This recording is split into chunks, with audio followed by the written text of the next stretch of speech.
नमस्कार। जिसका डर था वही हुआ। ट्रंप के शपथ ग्रहण लेने के बाद ट्रंप ने तुरंत एक आधिकारिक आदेश दिया, एक कार्यकारी आदेश दिया और कहा कि अमेरिका अब विश्व स्वास्थ्य संगठन से बाहर निकल रहा है। ऐसा उन्होंने करते हुए यह बात बाकायदा कहा कि डब्ल्यूएचओ के सदस्य के रूप में मुझे ऐसा लगता है कि डब्ल्यूएचओ राजनीतिक प्रभाव में आ रहा है, किसी न किसी देश के प्रभाव में आ रहा है और सही तरीके से वह काम नहीं कर पा रहा। हमसे अनुचित रूप से भुगतान लिया जाता है, जबकि चीन जैसे बड़े देशों से कम लिया जाता है। यह गलत बात है। और यह कहकर उसने बाकायदा कह दिया कि America is no more with WHO. ऐसा होना भी था, क्योंकि 2020 में ट्रंप ने बाकायदा अपने कार्यकाल के दौरान इस निकाय को, इस बॉडी को छोड़ने का आदेश बिल्कुल दे दिया था, क्योंकि उसका मानना था कि कोविड में दुनिया को गुमराह किया है डब्ल्यूएचओ ने और इसमें वह चीन के साथ खड़ा नजर आया। अमेरिका सीधा मानता था शुरू से कि डब्ल्यूएचओ और चीन के कारण ही आज कोविड इतने रूप में फैला। मैं जब बात कर रहा हूं इसका, तो मैं बात कर रहा हूं ट्रंप का, उन दिनों की बात जब ट्रंप राष्ट्रपति थे और कोविड चल रहा था। संक्रमित वायरस की जानकारी शायद डब्ल्यूएचओ को थी, चीन के प्रभाव में आकर उसने इस बात को छुपाए रखा, ऐसा आरोप उसने लगाया था। और 2020 में भी ट्रंप ने बाकायदा इस बात को कहा, सवाल उठाते हुए डब्ल्यूएचओ से वापसी कर लिया था। लेकिन प्रॉब्लम क्या था? प्रॉब्लम यह था कि डब्ल्यूएचओ को छोड़ने के लिए 1 साल का नोटिस देना अनिवार्य है, यह अमेरिकी कानून कहता है। तो 1 साल होने से पहले ही क्या हुआ, डोनाल्ड ट्रंप की जगह पर आ गए जो बाइडेन और उन्होंने जब से यह प्रभावी होता उससे कुछ दिन पहले ही इस पर रोक लगा दी और इस ढंग से अमेरिका उस समय डब्ल्यूएचओ से बाहर नहीं हो पाया। इस बार ट्रंप को पता है और आपको भी पता है कि ट्रंप अभी 4 साल रहेंगे।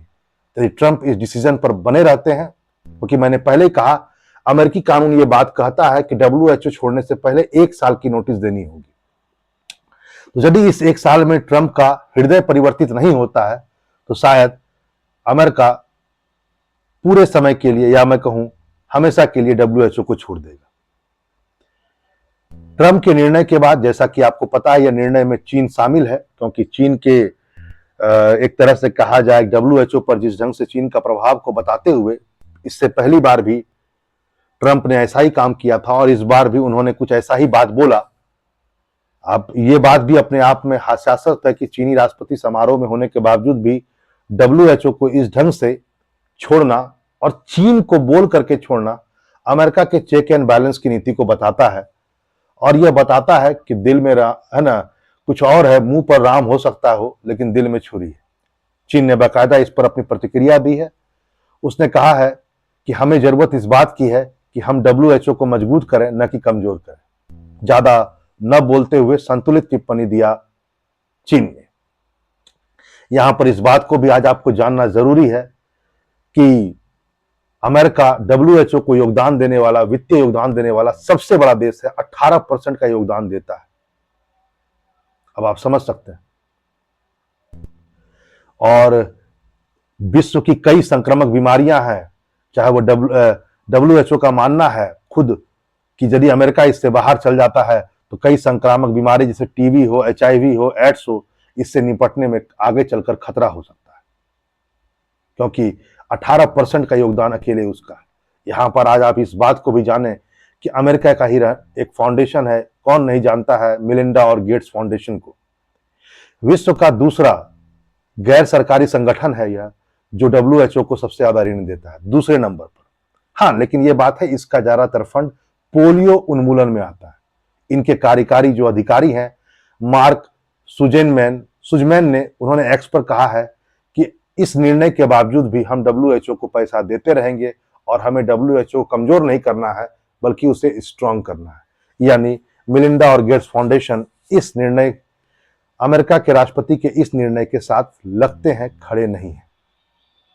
वही जर्मनी, जो दूसरा सबसे बड़ा सरकारी दान देने वाला देश है अमेरिका के बाद, उसने, जिसका हिस्सेदारी 3% का है, जहां अमेरिका का 18% का है, वहां जर्मनी के स्वास्थ्य मंत्री ने मंगलवार को कहा कि हमें बर्लिन को उम्मीद है कि वह ट्रंप को इस करने से रोक पाएंगे।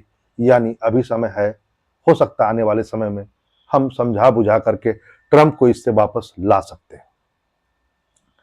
यहां पर इस बात को भी जान लें कि ट्रंप के आदेश में कहा गया है कि जब तक वापसी की प्रक्रिया जारी रहेगी, प्रशासन WHO महामारी पर बातचीत बंद कर देगा। जब तक प्रक्रिया जारी है, इस बीच में उन्होंने कहा कि यूएस प्रशासन जो WHO का महामारी संधि था उस पर बातचीत अब नहीं करेगा।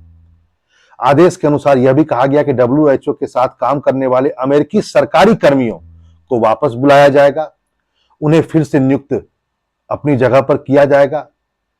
उन्होंने बाकायदा कहा यह सब कि अब WHO से हमारी कोई भी रणनीतिक बातें नहीं चलेगी। ठीक है, अब आप इस बात को समझ सकते हैं कि अमेरिका जिस ढंग से स्टेप उठाया है और ट्रंप ने उठाया, उसे साफ लगता है कि आने वाले दिनों में कई छोटे देश जो महामारी हो या बीमारी हो जिसमें WHO सहायता करता है, शायद अब वह उतना प्रखर होकर न कर पाए। लेकिन विश्व संभावनाओं का है, इतिहास भी संभावनाओं का, हो सकता है 1 साल के अंदर इनका हृदय परिवर्तित हो जाए। चलिए फिर मिलते हैं एक नए टॉपिक के साथ। नमस्कार।